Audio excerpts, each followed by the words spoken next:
Good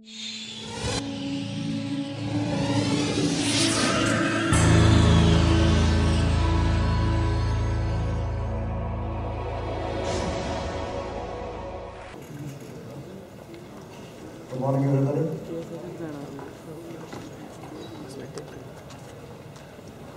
Before I start my journey with the blind people teaching them photography, I give a few seconds to talk about myself. I work with a corporate in Bombay, and I have been into photography for quite some time. Not as a profession, but I followed my passion of photography to satisfy my creative desire. And I still believe that if you have a passion, you should keep the passion like that. Because if you make it economics blend with passion, then passion loses its importance, then it becomes a commerce and not a passion. I started this project with blindness camera somewhere in 2004 when I happened to read about a blind photographer who was based in Paris. And it was just a mere accident that I came across this magazine from the footpath of Bombay, which I bought it for 10 rupees. I still remember he had asked for about 50 rupees. I bargained and got it for 10 rupees. And way back home, I was just wondering, how can a blind person take photographs? Later, I established a contact to Ivan Basco, who was based in Paris, and highly got influenced about his work and the philosophy of why a blind person should engage in a visual medium. And my independent research went on for about 2 years before I started blind with camera with just one blind student. But what happens when a blind picks up a camera? He takes a photograph. And that photograph, the camera doesn't know who's holding the camera, whether it's a sighted or a blind person. The camera will do its work and you get a picture. But the bigger question that arises, why and how does one take photographs? Let's come to the question why we, as a sighted people, take photographs. We take photographs because we want to keep our memories, share with people, and somebody wants to have a livelihood out of that by taking photography as a profession. The blind person will do the same. He wants to keep memories and share with people. But there's much more to that. He wants to be a part of a creative process. And a picture is not a product of a camera. And also, by taking photographs, he's letting his mental image communicated to the sighted people, which is otherwise not known to us. And the third bigger one is it challenges perception and it inspires social change. I've been teaching photography to the blind for about hands-on since 2006. And we have been not just getting photographs, but we have been exhibiting across India and also in abroad in all of the mainstream galleries of India. And I see it, photography by the blind, as a tool for advocacy, the equal rights for the blind people, for their education and social equality.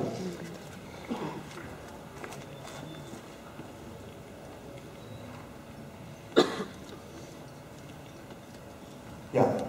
When I started this project, the basic objective of the project was to establish that a photograph can be taken by the mind's eye as much as by physical seeing. And later, when the photographs came out, we used it in an inclusive design exhibition, which I'm going to talk about later. And we also used it for their empowerment and facilitate their social inclusion. Coming to the big question that how do blind take pictures?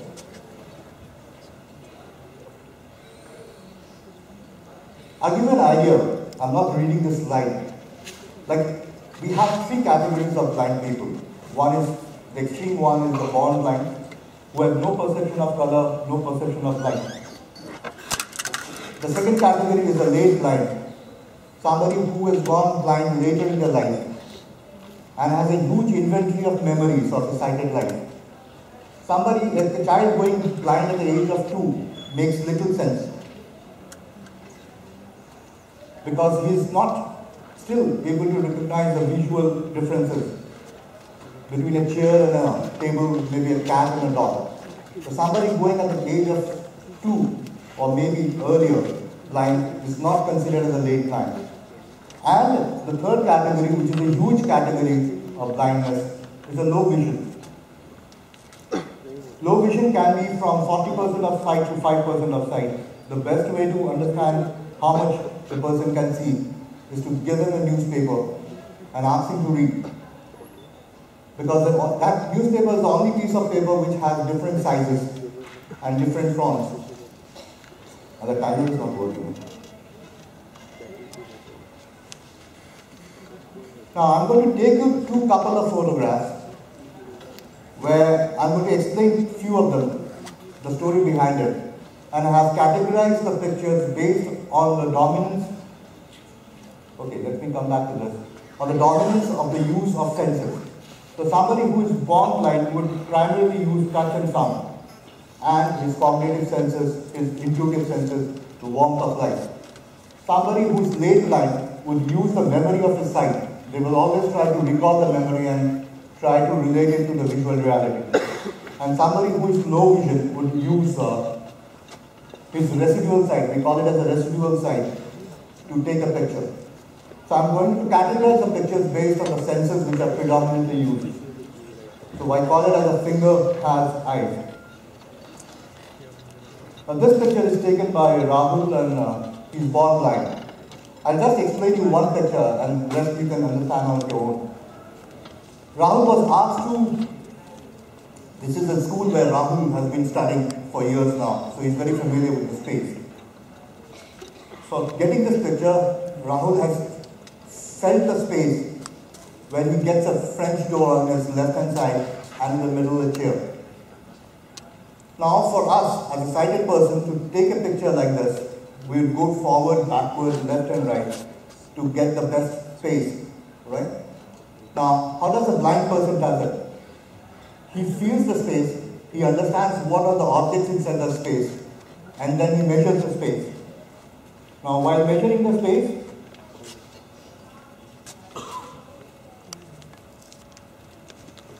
he has to walk from this point to this point. And while he's walking, he has to count the steps. Make the steps around 10 steps. Then he has to come back and stand at middle of the space, which is somewhere around 5 or 6 steps. Now we have been using a digital compact camera which doesn't have a zoom in it. So it's a fixed lens, we call it as a fixed lens camera. So the understanding which is given to Rahul is, so if you have to cover a space which is 10 steps, you have to come back and stop at the 5th step or 6th step and then go 3 to 4 steps backward and point the camera towards the direction of touch. You're going to come across a lot of terminologies like direction of touch, inventory of memories. So here he has used the camera pointing towards the direction of the touch at the space. The born blind, research and even my work says, are the ones who is going to give you the biggest surprise. Because you expect least out of them and they will come up with images which are absolutely very different from the way we see it. This picture is of a typewriting machine. This was taken at TEDxBITSGoa when I did a workshop with them. And this girl was very familiar with the typewriter, which we don't use nowadays. This is the floor of a church, again in Goa, again by the same girl. Now these pictures don't send out sound, they are all tactile. Tactile means you can touch it. The surfaces they have. This is taken in Bangalore by Krishna in one of the workshops. These are all by touch. This is again by touch. And I asked him how you feel when you touch this object. And later I'll show you the final print. He said that it looks like an inverted triangle put together. The next few images will tell you about how sound has been used to take pictures.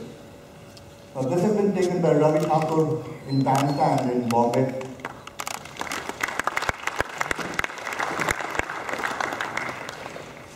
And this picture is an envy of a lot of sighted people also, because it's very difficult to get this picture, where you have a landscape of the Bombay in the background, and this guy in a moment of riding it.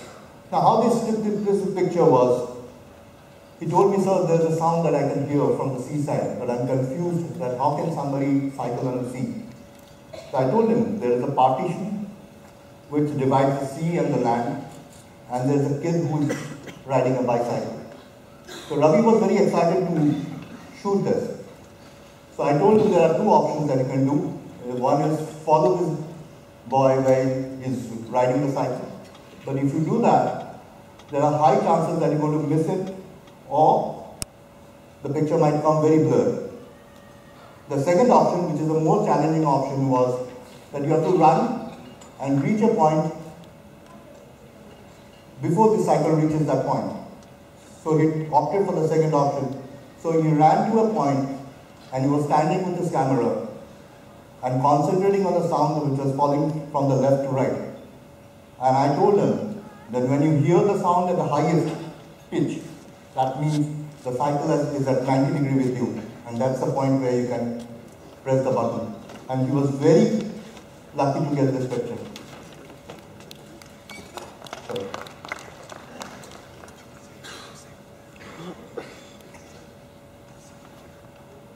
This is again Kabutar Khana in Dadar, in Bombay. Now, Bhavesh had taken this picture when I was not around. I withdraw myself after a certain period of time after working with them and give them a camera so they can move around the city and take pictures. The assignment that I have given to them, you capture the most noisiest place in the city of Bombay. And for Bhavesh, I think he got the Kabutar Khana as the most noisiest place. And he went there, he took this picture. I asked him what made you take this picture? What actually triggered him to take so many pictures? He said that more sound, that means more birds of flight. This is again a picture taken independently by Nikhil in his school, where this is his maths teacher. While he's washing his, after lunch, he's washing his mouth. So you can see the water coming, sorry, something wrong. You can see the water coming out of his mouth and the running tap. I don't know if you can see it. Now coming to the next level is memories of eyes. This is a category of pictures where people go blind late in their lives and try to make a reunion of the memories with the visual realities. This is taken by Mahesh Umrania, and he's late blind. Mahesh is one of my students, one of my first students who came to me. Now I'll give you a very example how this happens is, when Mahesh came to me, the first question which I still carry on asking to my students are, during the first session with me, what you see?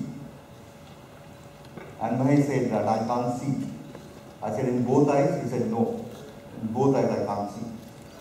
And I asked him, how long you have not been able to see? He said, I'm 24 now, and for last 16, at the age of 16, I started losing my sight, and I can't see now. I asked him what he remembers about this sighted life. He said everything. Now, as a teacher, I need to understand what he remembers. So I asked him, tell me the color of sky. So he told me blue, grass, green, rose, red. I asked him, tell me an object which is violet in color. The violet is a very complicated color even for a sighted people. And he told me brinjal. So as a teacher, I know that the primary and secondary colors are intact. And what he's telling me is not blocking me. Now what I asked him later was, what you don't remember of your sighted life? And he told me it's the faces, and not even his mother's face. The very interesting thing that comes out of it is, when people lose sight, face is the first object that goes away from your memory. Because through our sight, we see faces more than anything else in our life. Now coming to this picture, this was taken on a Sunday afternoon, on a sunny summer day. And Mahesh told me there is a shadow below. And I was very curious to know. I told him what kind of shadow it is. He went around and told me, sir, it's a beautiful shadow below and it's a scattered shadow. I became more curious and asked him to take me to a point where there was no shadow. And he took me somewhere here. And later, somewhere here where there was no shadow. But my skin was not able to differentiate the temperature. Now we talked extensively what he remembers about the shadow during as a childhood and all that. And finally the picture came out. So somebody who is late blind is always a union of his recall of memory with the visual reality that he is living with. Now when I say falling sight, it's a sight which is losing fast. And there are a lot of people who have low vision. And in Europe or in USA, it's called as a legal blindness. These are some of the pictures of somebody who is low vision with a depth of field. A depth of field, as you must be knowing, our world is a three-dimensional world. And our eyesight has an infinite depth of field. Even the far-off object, we can see it if you have a good eyesight. Like for Raju Singh, he could see the first pillar, this pillar, and the man below, sitting below. But after that, all these pillars were all very blurred to him. He took this picture, and finally when he got the print, the whole three-dimensional world was translated into two-dimensional flat piece of paper. So 1 minute more. And he could see even the last pillar on that print. Okay, I'll go very quickly on this. These are the pictures from the workshop. We can interact later. Now, the challenge comes, how do these blind people understand what they have to do? Now, we convert these pictures into touch and feel raised images. We use a lot of audio descriptions. And here you can find a lot of blind people in our exhibition, where you have a touch and feel picture, you have an audio description which they can hear. I'm going to take you through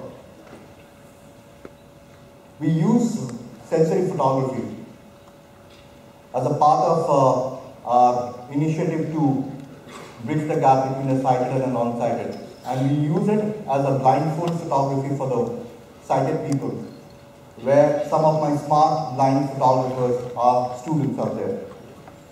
And we use it as a revenue model so that an income is generated even for these blind photographers to retain their interest. So could you please wrap up? Done? Okay. Now some of the achievements I have done a training for about 200 of them. Out of them, 30 independently take photographs. 5 of them have converted to trainers. So it's basically cloning myself. And the way forward is, I look forward to introduce photography as a vocational subject in all the blind schools across India, and turn these museums in public spaces into an accessible, the art collection accessible to the blind people.